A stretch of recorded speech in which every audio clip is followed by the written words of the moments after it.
Quiz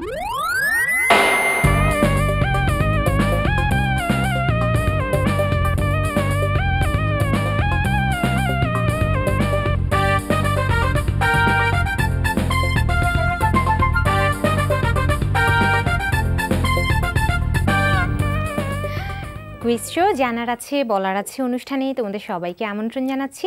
সঙ্গে রয়েছে আমি তসলিমা। আজ জানার আছেতে তোমাদের জন্য রয়েছে ওডিবিএল সম্পর্কে কিছু তথ্য। Origin and development of Bengali language বা সংক্ষেপে ওডিবিএল হল বাংলা ভাষার উদ্ভব ও বিকাশ নিয়ে আলোচিত একটি বিশদ গ্রন্থ। খ্যাতনামা ভাষাবিজ্ঞানী ডক্টর সুনীতি কুমার চট্টোপাধ্যায় এর রচয়িতা। 2 খণ্ডে প্রকাশিত এই গ্রন্থের ভূমিকা লিখেছেন প্রখ্যাত প্রাচ্য ভাষাবিদ জর্জ আব্রাহাম গ্রিয়ারসন। এটি 1926 সালে কলকাতা ইউনিভার্সিটি প্রেস থেকে প্রকাশিত হয়। পরবর্তীকালে 1972 সালে এর একটি সংস্করণে এর তৃতীয় একটি খণ্ড প্রকাশিত হয়। বাংলা ভাষার ইতিহাস গঠনে এই গ্রন্থটির ভূমিকা অনস্বীকার্য। বন্ধুরা, আজ আমাদের সঙ্গে স্টুডিওতে রয়েছেন সঙ্গীত শিল্পী লাবু মাফরু। এবারে কথা বলছি তার সঙ্গে। স্বাগত আপনাকে আমাদের আজকের কুইজ শোতে। কেমন আছেন আপনি? ভালো। ভালো আছেন? জি, আমিও বেশ ভালো আছি। আজ আপনাকে আমাদের মাঝে পেয়ে আমার বেশ ভালো লাগছে। আমার খুব ভালো লাগছে। আচ্ছা আপু, বলছিলাম যে আপনি একজন সঙ্গীত শিল্পী এবং তার পাশাপাশি গান লেখেন এবং সুর করেন, সেগুলো নিয়ে আমরা কথা বলবো। তার আগে একটু অন্য প্রসঙ্গে আসি। সেটা হচ্ছে, আমরা জানি যে 1 ফেব্রুয়ারি থেকে শুরু হয়ে গেছে আমাদের প্রাণের মেলা অমর একুশে গ্রন্থ মেলা। তো এবার বইমেলায় আপনার একটি বই প্রকাশিত হয়েছে। তো সেটা প্রসঙ্গে প্রথমেই একটু জানতে চাইবো যে কোন ধরনের বই ছিল সেটি? আসলে লেখালেখির বিষয়টা অনেক ছোটবেলা থেকেই। আচ্ছা। তো এটা একটা অবচেতন প্রক্রিয়া। আমি নিজেও জানি না এটা কিভাবে আমার মধ্যে আবির্ভাব হলো। তো এটা যে আজ একটা বইয়ের আকারে হবে এটা জানা ছিল না। তো আমি খুবই আনন্দিত যে অমর একুশে বইমেলাতে আমার একটা বই আসবে। এটা আমি খুবই আনন্দের একটা বিষয় আমার। আচ্ছা, বইটা কি কোন ধরনের বই? কবিতার বই? এটা একটা কবিতার বই। আচ্ছা, কতগুলো কবিতা রয়েছে? এখানে 40টা কবিতা রয়েছে। আচ্ছা, কোন ধরনের কবিতাগুলো রেখেছেন? কবিতাগুলো ভার্সেটাইল আছে। তো ম্যাক্সিমাম কবিতাগুলো স্পিরিচুয়াল, আধ্যাত্মিক। আচ্ছা, তো কেন এই ধরনের, এই যে আধ্যাত্মিক বলছিলেন যে বেশিরভাগ কবিতাই হচ্ছে আধ্যাত্মিক, কেন এই ধরনের কবিতা রাখার কারণ? আসলে আমি ছোটবেলা থেকে একটু নেচার নিয়ে ভাবি বেশি। নেচারটা খুব পছন্দ করি। আমি নিজেও জানি না, আমার মধ্যে আসে, আমি সেটা লিখে রাখি জাস্ট। আচ্ছা, তো কবিতাগুলো লেখা শুরু হয়েছে কবে থেকে? কবে থেকে শুরু করেছেন? একদম স্কুল গোয়িং গার্ল ছিলাম যখন। এই বইটির জন্য আর কি? এই বইটির জন্য এটা শুরু তো স্কুল লাইফ থেকে লেখালেখিটা। তো এটা গ্র্যাজুয়ালি বই আকারে হয়ে গেছে। আচ্ছা আচ্ছা, এবারে একটু জানবো যে পাঠকদের কাছ থেকে এখন পর্যন্ত কিরকম সাড়া পাচ্ছেন? হ্যাঁ, পাঠকদের কাছ থেকে আমি ব্যাপক সাড়া পাচ্ছি এখন। আর এটা খুব এক্সাইটেড আমি এই ব্যাপারে, যে আমি জানতাম না যে এত বড় একটা বিষয় হবে। আচ্ছা, তো আমি কিন্তু আমার সামনে দেখতে পাচ্ছি আপনার বইটি। তো বইটির নামটাও কিন্তু একটু ভিন্ন আঙ্গিকের। তো একটু জানতে চাচ্ছি যে কোন চিন্তা ভাবনা থেকে এই নামকরণ? আসলে নামকরণটা হচ্ছে একটা বিশাল ব্যাপার। এটা যদি পারফেক্টলি ম্যাচ না করে আমার লেখার সাথে, তাহলে এটা অবশ্যই মিনিংফুল হবে না। দ্যাটস ওয়াই আমি নামটা এভাবে আসছে, কবিতার বিষয়বস্তুর মাধ্যমে নামকরণটা করা হয়েছে। আচ্ছা আচ্ছা, তো এই যে কবিতা আপনি বলছিলেন যে বিভিন্ন ধরনের কবিতা রেখেছেন, থাকে না যে কিছু নিজের ভালো লাগার কবিতা, তো সেই ক্ষেত্রে যদি বলি যে আপনার ভালো লাগার কবিতার কথা যদি? ভালো লাগার আমার সবগুলো কবিতাই ভালো লাগার। তো ম্যাক্সিমাম কবিতাগুলো যখন আমি আগে লিখতাম তখন ছড়া কবিতাও আছে এটার মধ্যে, বিভিন্ন স্টাইলের। তো আধ্যাত্মিক কবিতাগুলো বেশি আর কি।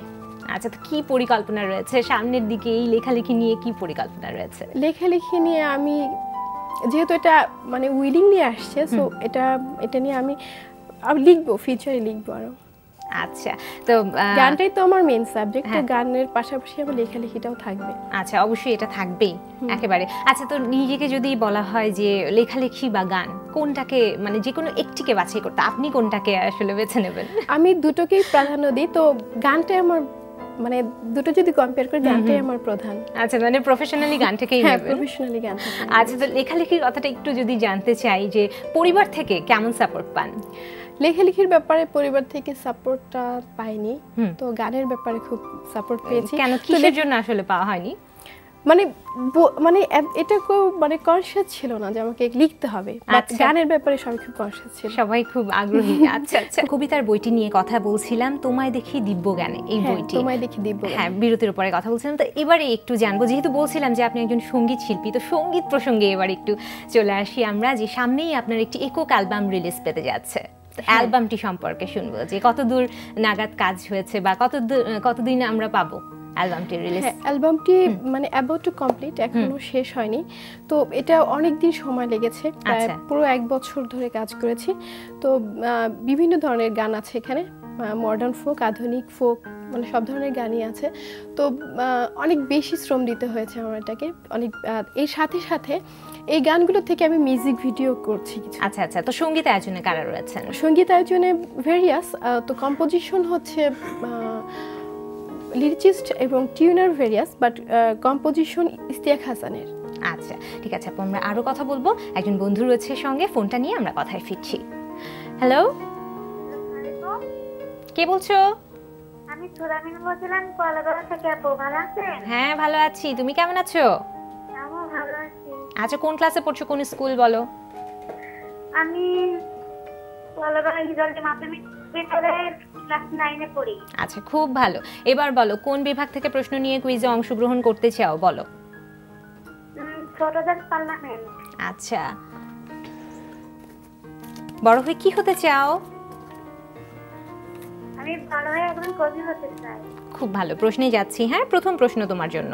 সবচেয়ে পুরনো পার্লামেন্ট বলা হয় কোন পার্লামেন্টকে? ক এডুসকান্টা, খ আলথিঙ্গি, গ ফোকেটিং। বলো। অপশন খ। পুরো অপশনটা বলতে হবে। আপু একটু আরেকবার বলবেন প্লিজ? আচ্ছা, আমি তোমাকে অপশনটা আবার বলে দিচ্ছি, অপশনগুলো। ক এডুসকান্টা, খ আলথিঙ্গি, গ ফোকেটিং। আমি দি অপশন খ। পুরো অপশনটা বলো। আচ্ছা, নিলাম উত্তর সঠিক। এটি আইসল্যান্ডের আইনসভা। ঠিক আছে, 500 টাকা সমমূল্যের বই রইল তোমার জন্য। যাচ্ছি পরের প্রশ্নে। 1947 থেকে 1954 সাল পর্যন্ত কার্যকর পূর্ববঙ্গ আইন পরিষদে সদস্য সংখ্যা কত ছিল? ক 150 জন, খ 171, গ 181 জন। এটাও ঝটপট বলে ফেলো। 150 অপশন ক। নিলাম, আন্তরিকভাবে দুঃখিত, উত্তরটি সঠিক হলো না। সঠিক উত্তরটা জেনে রাখো, খ 171 জন। ঠিক আছে, জানা হলো। আরো একজন বন্ধু আমাদের সঙ্গে রয়েছে। হ্যালো। হ্যালো আপু, আমি টুম্পা। কেমন আছো? জি ভালো আছি। আচ্ছা, কোন ক্লাসে পড়ছো, কোন school? Class 8, decent school and college. আচ্ছা ঠিক আছে, বলো কোন বিভাগটি পছন্দ তোমার? ছোটদের পার্লামেন্ট। ছোটদের পার্লামেন্ট। ঠিক আছে, তোমাকে প্রশ্ন করার মাধ্যমে এই বিভাগটি আজকের মতো শেষ হয়ে যাচ্ছে। প্রশ্নে যাচ্ছি। প্রথম প্রশ্ন, বিশ্বের প্রথম কার্যকর পার্লামেন্ট বলা হয় কোনটিকে? ক আলথিঙ্গি, খ আমেরিকান পার্লামেন্ট, গ ব্রিটিশ পার্লামেন্ট। বলো। অপশন গ ব্রিটিশ পার্লামেন্ট। উত্তর সঠিক। 500 টাকা সমমূল্যের বই রইল তোমার জন্য। যাচ্ছি পরের প্রশ্নে। পদাধিকার বলে বঙ্গীয় আইনসভার সভাপতি কে ছিলেন? ক লেফটেন্যান্ট গভর্নর, খ গভর্নর, গ ইংল্যান্ডের রানী। এটাও ঝটপট বলে ফেলো। অপশন ক লেফটেন্যান্ট গভর্নর। আচ্ছা, তুমি বলেছো ক লেফটেন্যান্ট গভর্নর। উত্তর সঠিক। 500 1000 টাকা সমমূল্যের বই রইল তোমার জন্য। আমি কি এবার যাবো তৃতীয় প্রশ্নে? জি যাব। আচ্ছা যাচ্ছি। আইসল্যান্ডের আইনসভা আলথিঙ্গি কত সালে প্রতিষ্ঠিত? ক 1215, খ 930, গ 1600। ঝটপট। অপশন খ 930। উত্তর সঠিক। 2000 টাকা সমমূল্যের বইয়ের জন্য অনেক অভিনন্দন তোমাকে। আপু, আপনার কাছে ফিরে আসি। আসলে একজন সঙ্গীত শিল্পী সঙ্গে থাকলে না, গান শুনবার ইচ্ছা সংবরণ করা যায় না। একটা গান শুনতে খুব ইচ্ছে করছে, কোন গানটি শুনবো আপনার কাছ থেকে এখন? আমি একটি ফোক গান করছি এখন। ঠিক আছে, শুনি আমরা।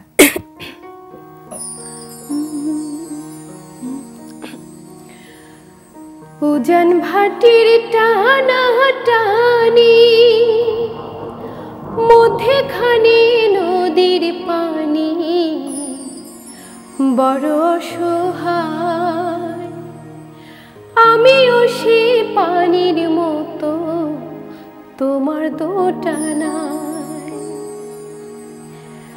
উজান ভাটির টানা টানি মধ্যেখানে নদীর পানি বড় অসহায়, আমিও সে পানির মতো তোমার দোটানা বন্ধু, তোমার দোটানা। উজান ভাটির টানা টানি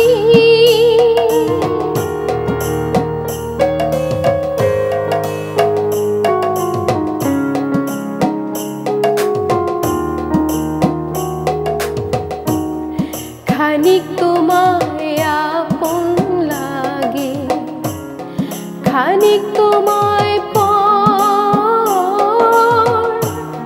হঠাৎ ঝড়ে বাঁধ ভেঙে দাও আবার বাঁধো ঘর। আমি যে আজ এলোমেলো তোমার দোটানায় বন্ধু, তোমার দোটানায়, আমিও সে পানির মতো তোমার দোটানায়। উজান ভাটির টানা টানি। বাহ, খুব ভালো লাগলো, ধন্যবাদ এত সুন্দর একটা গান শোনাবার জন্য। এটা একটু ফোক গান আর এটা আমার প্রিভিয়াস অ্যালবামের। আচ্ছা আচ্ছা, তো আমরা তো আগেই শুনে ফেললাম। না না, এটা আগে আগে আচ্ছা আচ্ছা, আগের অ্যালবামের। আচ্ছা আপু, এবার একটু জানতে চাচ্ছি, এই যে বলছিলেন যে এটা আগের অ্যালবাম, তো আগের অ্যালবামটা নিয়ে একটু কথা বলবো। সেই অ্যালবামটির কাছ থেকে, মানে শ্রোতাদের কাছ থেকে কেমন সাড়া পেয়েছিলেন? হ্যাঁ, এটা সঙ্গীতার ব্যানার থেকে লাস্ট ইয়ারে বের হয়েছিল। তো এটাতে অনেক ব্যাপক সাড়া পেয়েছি শ্রোতাদের, আর ম্যাক্সিমাম গানগুলো আমার লেখা সুরে। আচ্ছা, আপনার লেখা এবং সুর করা। আচ্ছা, নাম কি ছিল অ্যালবামটির? মনের কথা। আচ্ছা, এটা কি আপনার সেকেন্ড ছিল? এটা থার্ড অ্যালবাম। আচ্ছা, না বলছিলাম যে আপনার তো এখন পর্যন্ত দুটো একক অ্যালবাম রিলিজ পেয়েছে। না, আমার দুটো না, চারটা অ্যালবাম রিলিজ হয়েছে। এটা আচ্ছা, দুটো হচ্ছে একক, দুটো হচ্ছে মিক্সড। তো আমি একক দুটোর কথা জানতে চাইছিলাম আপনার কাছ থেকে। যেটা সেটা এখনো রিলিজ হয়নি, এটার গানগুলো হয়ে কমপ্লিট হয়ে গেছে। আচ্ছা আচ্ছা, ঠিক আছে আপু, আপনার প্রথম একক অ্যালবামটার কথা এবারে একটু জানবো আপনার কাছ থেকে। প্রথম একক অ্যালবামটা হচ্ছে টিনেজার। এটা 2012-এ বের হয়। তো এটার মানে যখন এটা হয় তখন আমি অতটা কনসিয়াস ছিলাম না মিউজিকের ব্যাপারে, মানে গান অ্যালবামের ব্যাপারে আর কি। তো এটা যতটুকু হয়েছিল মানে ভালোই, নতুন হিসেবে ভালো হয়েছে। তো আমি লাস্টের দিকে, এখন যে আমার লাস্ট অ্যালবাম, এটার দিকে আমি খুব কনসিয়াস ছিলাম আর কি। আচ্ছা আচ্ছা আচ্ছা আপু, আমরা আরো কথা বলবো। একজন বন্ধুর রয়েছে সঙ্গে, ফোনটা নিয়ে আমরা কথায় ফিরছি। হ্যালো হ্যালো আপু, আমি মিম। কেমন আছো? ভালো। আচ্ছা, কোন ক্লাসে পড়ছো, কোন স্কুল? এইটে। স্কুল? এইটে, কন্টেক্ট স্কুল এন্ড কলেজ। আচ্ছা, এবার বলো কোন বিভাগ থেকে প্রশ্ন নিয়ে কুইজে অংশগ্রহণ করতে চাও? আরেকবার একটু বলো। আচ্ছা, গুণীজনের বাণী। পড়াশোনা কেমন চলছে? ভালো। খুব ভালো। আচ্ছা, প্রশ্নে যাচ্ছি। প্রথম প্রশ্ন, যারা বলে অসম্ভব অসম্ভব তাদের দুয়ারেই বেশি হানা দেয়, এটি কার উক্তি? ক জন লিলি, খ জন শার্কল, গ জন ওয়েবস্টার। বলো। জন লিলি, জন শার্কল, জন ওয়েবস্টার, জলদি। খ জন শার্ক। নিলাম, উত্তর সঠিক। 500 টাকা সমমূল্যের বই রইল তোমার জন্য। যাচ্ছি পরের প্রশ্নে। আত্মবিশ্বাস ও কঠোর পরিশ্রম হলো ব্যর্থতা নামক রোগকে প্রতিকার করার সবচেয়ে বড় ঔষধ, কে বলেছেন? ক শেক্সপিয়ার, খ এপিজে আব্দুল কালাম, গ জেন আয়ার। বলো। এপিজে আব্দুল কালাম। নিলাম, উত্তর সঠিক। 500 500 1000 টাকা সমমূল্যের বই রইল তোমার জন্য। এবার কি খেলবে 2000 টাকা সমমূল্যের বইয়ের জন্য? হ্যাঁ আপু খেলবো। আচ্ছা, নিয়মটা কি জানা আছে? হ্যাঁ। আচ্ছা, খুব ভালো। প্রশ্নে যাচ্ছি। জীবনকে সহজভাবে নিতে পারলে জীবন কখনো দুঃসহ হয়ে ওঠে না। কার রচিত বাণী এটি? ক ফ্রাঙ্কলিন, খ অ্যারিস্টটল, গ লুইস ক্যারল। বলো। গ লুইস ক্যারল। উত্তর সঠিক। 2000 টাকা সমমূল্যের বইয়ের জন্য অনেক অভিনন্দন তোমাকে। এখন আমরা খেলবো ছবির গ্যালারি বিভাগ নিয়ে। দেখছি ফোন লাইনে কোন বন্ধু রয়েছে। Hello, hello. কে বলছো? হ্যালো। তুমি কি শুনতে পাচ্ছ আমাকে? হ্যালো। হ্যালো, শুনতে পাচ্ছ আমাকে? হ্যালো, আমার নাম 7। আচ্ছা, কোন ক্লাসে পড়ছো, কোন স্কুলে? Class 6 baby school. আচ্ছা, এখন আমরা খেলবো ছবির গ্যালারি বিভাগ নিয়ে। তুমি ছবিটা দেখো, আমি প্রশ্নটা বলে দিচ্ছি। প্রথম প্রশ্ন, ছবির এই ভাস্কর্যটির নাম বলো। ক বার্কি অ্যান্ড ওয়েলস, খ মনুমেন্ট টু ইফোর্ট, গ ম্যাপ দ্য মিনার। ছবিটা দেখো।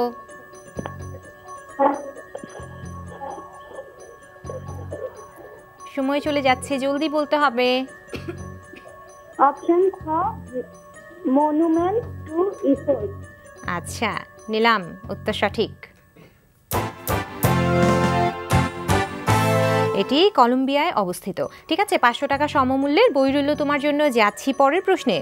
ইনি 19বিংশ শতাব্দীর এক সমাজ সংস্কারক। তার নাম বলো। ক রাজমোহন বসু, খ টেকচাঁদ ঠাকুর, গ প্রসন্ন কুমার ঠাকুর। বলো। প্রসন্ন কুমার ঠাকুর। উত্তর সঠিক, খুব ভালো। 500 500 1000 টাকা সমমূল্যের বই রইল তোমার জন্য। এবার কি খেলবে 2000 টাকা সমমূল্যের বইয়ের জন্য? নিয়মটা কি? আচ্ছা, নিয়মটা জানতে চাচ্ছ? আচ্ছা, বলে দিচ্ছি। যদি তৃতীয় প্রশ্নের সঠিক উত্তর তুমি দিতে পারো তাহলে পেয়ে যাচ্ছ আরও 1000 টাকা সমমূল্যের বই। আর যদি উত্তর কোনো কারণে ভুল হয়ে যায় তাহলে শুধুমাত্র 500 টাকা সমমূল্যের বই তুমি পাবে। ঠিক আছে, আর বাদবাকি বইগুলো সব আমার হয়ে যাবে। এবার বলো। খেলবো। আচ্ছা, যাচ্ছি। ছবির এই শিক্ষাবিদ, দার্শনিক ও লেখকের নাম বলো। ক আহমদ সফা, খ অমিয় চক্রবর্তী, গ আহমদ শরীফ। ঝটপট। ক আহমদ ছফা। নিলাম, আন্তরিকভাবে দুঃখিত, উত্তরটি সঠিক হলো না। সঠিক উত্তরটা জেনে রাখো, গ আহমদ শরীফ। ঠিক আছে, জানা হলো। আর একজন বন্ধু আমাদের সঙ্গে রয়েছে। হ্যালো। হ্যালো, আসসালামু আলাইকুম। ওয়ালাইকুম আসসালাম, কে বলছো বলো? নুসাইবা নাওয়াল। আচ্ছা, কোন ক্লাসে পড়ছো, কোন school? Class 7 Novelty School and college. আচ্ছা, এবার বলো কোন বিভাগ থেকে প্রশ্ন নিয়ে আজ তুমি খেলতে চাও? বলো। গুণীজনের বাণী। গুণীজনের বাণী। তোমাকে প্রশ্ন করার মাধ্যমে এই বিভাগটি আজকের মতো শেষ হয়ে যাচ্ছে। প্রশ্নে যাচ্ছি। প্রথম প্রশ্ন, মনুষ্যত্বের শিক্ষাটাই চরম শিক্ষা, আর সমস্তই তার অধীন। কে বলেছেন? ক অন্নদাশঙ্কর রায়, খ রবীন্দ্রনাথ ঠাকুর, গ ডক্টর আহমদ শরীফ। গ ডক্টর আহমদ শরীফ। একটু চিন্তা ভাবনা করে উত্তরটা দিতে। দুঃখিত, উত্তরটি সঠিক হলো না। সঠিক উত্তরটা জেনে রাখো, খ রবীন্দ্রনাথ ঠাকুর। ঠিক আছে, জানা হলো। আপু, আপনার কাছে ফিরে আসি। আমরা আপনার একক অ্যালবাম নিয়ে কথা বলছিলাম বিরতির ওপারে। এবারে একটু জানবো, যে বলছিলেন যে দুটো মিক্সড অ্যালবামে কাজ করা হয়েছে, তো কাজগুলো সম্পর্কে একটু জানবো। অভিজ্ঞতাটা কেমন ছিল মিক্সড অ্যালবামে কাজ করার? মিক্সড অ্যালবামে কাজ করার অভিজ্ঞতাটা ভালো ছিল। অনেক আর্টিস্ট থাকে, তো ভালো সব কিছু মিলিয়ে। আচ্ছা, সব কিছু মিলিয়ে ভালো। আচ্ছা, তো আমরা এমনি আপনার কাছ থেকে এবারে জানতে চাইছি, যেহেতু 4টি মিউজিক ভিডিও করা হয়েছে, আমরা 4টি মিউজিক ভিডিও আপনার দেখছি এখন, তো আর কোনো গান নিয়ে মিউজিক ভিডিওর পরিকল্পনা কি রয়েছে সামনের দিকে? হ্যাঁ, অবশ্যই আমার 4টি মিউজিক ভিডিও আছে। এটা আমার একটা ইউটিউব চ্যানেল আছে, এল মাফরু মিউজিক স্টেশন। এখানে পাওয়া যাবে 4টি মিউজিক ভিডিও এবং নতুন 4টি মিউজিক ভিডিও। এগুলোর কাজ চলছে, এখনো কমপ্লিট না, within very short time complete হয়ে যাবে। আচ্ছা আচ্ছা, তো মিউজিক ভিডিও নিয়ে কথা বলছিলাম, যে ডিরেক্টর কে ছিলেন বা কোথায় কোথায় শুটিং হয়েছে গান? আমার অনেক বিগ বাজেটের মিউজিক ভিডিওগুলো হয়েছে, আর এক্সক্লুসিভ এগুলো হচ্ছে সৈয়দ আলী হাসান লিটনের একটা পরিচালনা, আর একটা মানে গ্র্যাজুয়ালি অনেকগুলো মানে বিভিন্ন জন আর কি ডিরেকশন দিয়েছে আর কি। আচ্ছা, তো কোথায় কোথায় শুটিং হয়েছে? এগুলো ঢাকার বাইরে বিভিন্ন জায়গাতে। আচ্ছা, আর সামনে যেগুলো আমরা দেখতে পাবো সেগুলো নিয়ে কি পরিকল্পনা রয়েছে? কোথায় কোথায় শুটিং করবেন? ওগুলো অলমোস্ট ম্যাক্সিমাম শুটিং শেষ। আচ্ছা, কোথায় কোথায় করলেন শুটিং? এগুলো ঢাকার মধ্যে বাইরে বিভিন্ন জায়গায়। আচ্ছা, সেগুলো যদি ডিরেক্টরের কথা জানতে চাই, কারা কারা করলেন?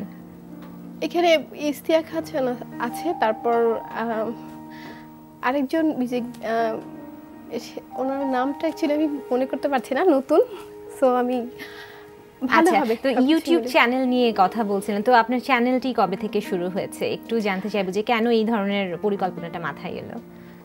ইউটিউব চ্যানেলটা হচ্ছে মানে এখন তো যেহেতু মিউজিক ভিডিওর টাইম, এখন মিউজিক ভিডিওগুলো খুব মানে এটা দরকার বর্তমানে, তো এই জন্য আমি চ্যানেলটা খোলা আর কি। আর এখন ইউটিউব বেস সবাই গান শুনে, সেই জন্য লাস্ট ইয়ার আমার এটা করা আর কি। আচ্ছা, তো কেমন সাড়া পাচ্ছেন এখন পর্যন্ত? হ্যাঁ, খুব ভালো, খুব ভালো। আর কি পরিকল্পনা রয়েছে আপনার এই চ্যানেল? হ্যাঁ, আমার এই চ্যানেলকে আমি অনেক দূর নিয়ে যেতে চাই, অনেক ভালো করে কাজ করতে চাই। আচ্ছা, এই যে গান নিয়ে আমরা এত কথা বলছি, একটা ব্যাপার আমার খুব জানতে ইচ্ছে করছে, গানের প্রতি যে ভালো লাগা বা ভালোবাসা, এইটা কবে থেকে বা কিভাবে?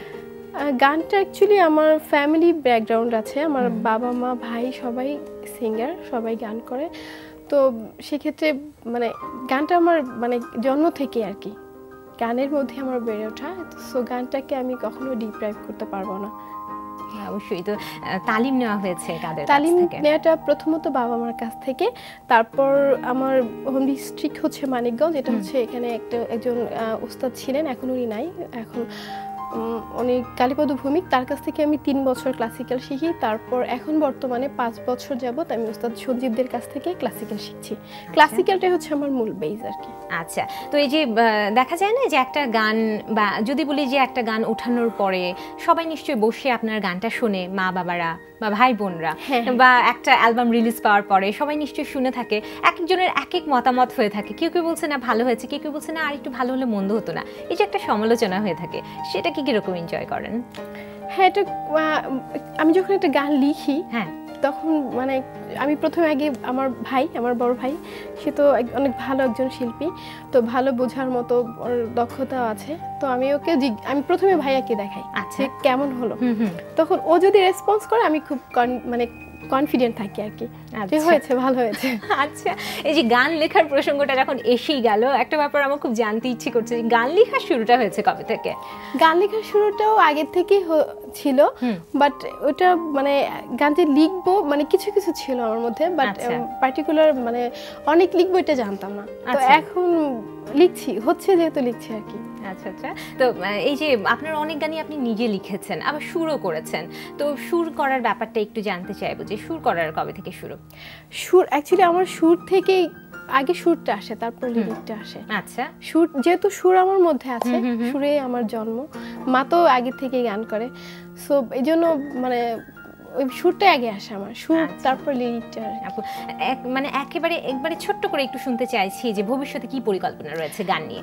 ভবিষ্যতে আমি একজন কমপ্লিট আর্টিস্ট হতে চাই, এটা আমার this my ambition from my childhood, and আমি সেজন্য অনেক কাজ করছি আর কি, সেটা আমার সাধন, আমার রেয়াজ। অবশ্যই, আমাদেরও শুভকামনা রইল। আপু, আজ তো কথা বলতে এবং গান শুনতে অনেক ভালো লাগছিল, কিন্তু একেবারে অনুষ্ঠানের শেষে চলে এসেছি, আপনি আজ আমাদের কুইজ শোতে এসেছেন, এই জন্য আপনাকে অনেক ধন্যবাদ, অনেক শুভকামনা রইল। আপনাকে অনেক ধন্যবাদ, এনটিভিকে অনেক ধন্যবাদ আমাকে এত সুন্দর একটা প্রোগ্রামে ইনভাইট করার জন্য। জি আপু, আপনার কাছ থেকে একটা গান শুনতে শুনতে আমরা বাড়ি যাব, তার আগে আমি একটু আমার বন্ধুদের কাছ থেকে বিদায় নিয়ে নিচ্ছি। ভালো থাকবেন আপনি। হ্যাঁ, শিওর। বন্ধুরা, বিশ্বের যে কোনো প্রান্ত থেকে যে কোনো সময় এনটিভিতে সম্প্রচারিত সংবাদ ও অন্যান্য সকল অনুষ্ঠান উপভোগ করতে ভিজিট করো আমাদের পূর্ণাঙ্গ ওয়েব পোর্টাল www.ntvbd.com এ। আজ এখানেই বিদায় নিচ্ছি, সবাই অনেক ভালো থেকো। আপু, আমরা শেষ গানটি শুনবো এবার আপনার কাছ থেকে। হ্যাঁ, এই গানটি আমার লেখা, আমার সুরের লাস্ট গানটা, এটা আমি করছি। ঠিক আছে, শুনি আমরা। দিন চলে যায় রাতেরি মায়া, থাকে বন্ধু তোর ভরসা, হারিয়ে যায় কোন দূর অজানায় ভাবনার কল্পনা, একটা হৃদয় একটা মন ভালোবাসি সারাক্ষণ, একটা হৃদয় একটা মন ভালোবাসি সারাক্ষণ। ও দিন চলে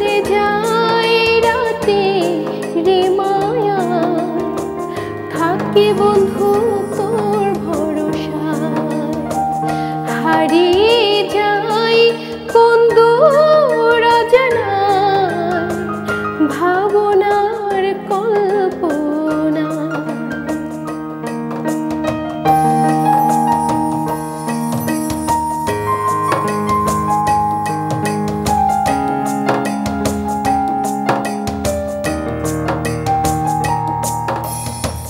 তুই যে আমার ভালোবাসা মনেরই আশা, তোকে ছাড়াই জীবন শূন্য নিরাশা।